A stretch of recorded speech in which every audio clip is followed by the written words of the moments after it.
जब लाइफ हो out of control, होठों को करके गोल, होठों को करके गोल, सीटी बजा के बोल, all is well. A very good morning to all of you friends. How are you all? I hope you all are fine. तो आज का जो हमारा चैप्टर है वो है फॉरगिविंग अदर्स. लाइफ कोचिंग में ये बहुत ही इम्पॉर्टेंट स्टेप है. पहले तो अपने आप को जानना, और दूसरा जो भी हमारे साथ कुछ भी ऐसा नेगेटिव हुआ है या कोई भी ऐसी दर्द की सिचुएशन है जिसके लिए हम दूसरों को ब्लेम करते हैं कि उसकी वजह से ऐसा हुआ है, तो उनको माफ़ करना. क्योंकि जब हम किसी को माफ़ करते हैं तभी हम आगे मूव ऑन कर सकते हैं. And life is all about moving. अगर आप स्टैग्नेंट हो जाएंगे और उन पुरानी चीज़ों को याद करते रहेंगे तो वो पुरानी चीज़ें क्या करेंगी, स्टिंग करेंगी और आपको ही दुख देंगी. तो इसीलिए जो नेक्स्ट स्टेप है लाइफ कोचिंग का, it is about forgiving others. See, life is a boomerang. आपने कभी कुछ ऐसा फेंका होगा, वो ही रिटर्न होकर हमारे पास आता है. तो ये कार्मिक चक्र जो है, कार्मिक अकाउंट जो है, ये चलता रहता है. It is cycle. ये कार्मिक साइकिल एक चलती रहती है. जैसा हम देंगे वैसा हमें मिलेगा. तो उस कार्मिक अकाउंट में अगर हमें कोई बीच में अप्स एंड डाउन्स देखने के लिए मिल गए हैं, तो वो हमें एज़ अ कार्मिक साइकिल ही अपने आप को फ़ील करना है.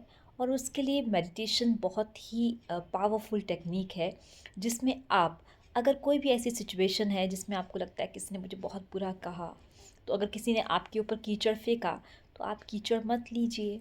अगर कोई आपको गंदी चीज़ दे रहा है तो वाई आर यू टेकिंग. ठीक है, तो अगर उसने आपको कोई भी गलत चीज़ दी है तो वो उसी के पास रह जाएगी अगर आप उसको एक्सेप्ट नहीं करेंगे. तो सबसे इम्पॉर्टेंट बात है, कोई भी गलत व्यवहार, कोई भी गलत बिहेवियर अगर किसी ने आपके साथ किया है तो आपको उसको एक्सेप्ट नहीं करना है, बल्कि उसको इग्नोरेंट सोल समझकर, उसको एक वीक सोल समझकर, उसको एक बीमार सोल समझकर, जिसको पता ही नहीं क्या बोलना है, वो कितनी बीमार है, कितनी दुख में है, तभी तो वो आपको ऐसे गलत बोल रही है. अगर वो एक नॉर्मल सोल होती तो वो आपको ऐसा नहीं बोलती. तो इसीलिए आपको हर एक सिचुएशन को स्माइल के साथ लेना है कि यूनिवर्स आपको, परमात्मा आपको कुछ अच्छा सिखाने के लिए और आपकी ग्रोथ के लिए ही इन सर्कमस्टांसेस को भेज रहा है. तो let's meditate. So if you want to close your eyes you can close your eyes, otherwise I always say you कि ओपन योर आइज़. क्योंकि अगर आप आंखें बंद कर लेंगे, eyes are the mediums of exchange of energy.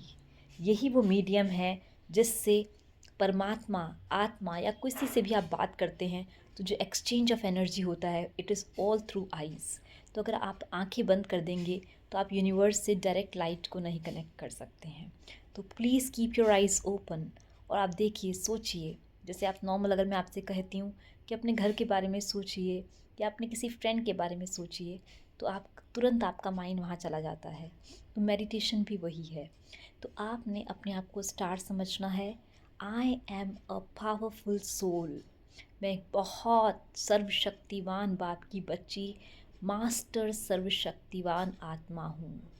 मैं एक चमकता हुआ सितारा हूँ. ब्रह्मांड की सारी एनर्जी मुझ में है. सारी शक्तियाँ मुझ में हैं और वो मेरे से रेडिएट हो रही हैं और पूरे कमरे में फैल रही हैं. अब आप विजुलाइज़ करिए, कोई भी आत्मा जिसने आपको दुख दिया हो, कोई भी पर्सन जिसने आपको दुख दिया हो, उसको अपने सामने विजुलाइज़ करिए एंड उसको कहिए कि मैं तुम्हें क्षमा करती हूँ. शायद मेरी ही गलती रही होगी, मेरा ही पहले का कार्मिक अकाउंट रहा होगा जिसकी वजह से आपने अपना गुस्सा या आपने ऐसा बिहेवियर मेरे साथ किया. मैं आपको क्षमा करती हूँ और उनको शुभ भावना और शुभकामना दीजिए कि आप कितनी प्यारी सोल हैं. आप भी परमात्मा के बच्चे हैं. परमात्मा की तरह आप में भी शांति, सुख, प्रेम, ये सब गुण हैं. तो आज से आपका और मेरा जो भी पिछला कार्मिक अकाउंट था वो सब सेटल हो गया है।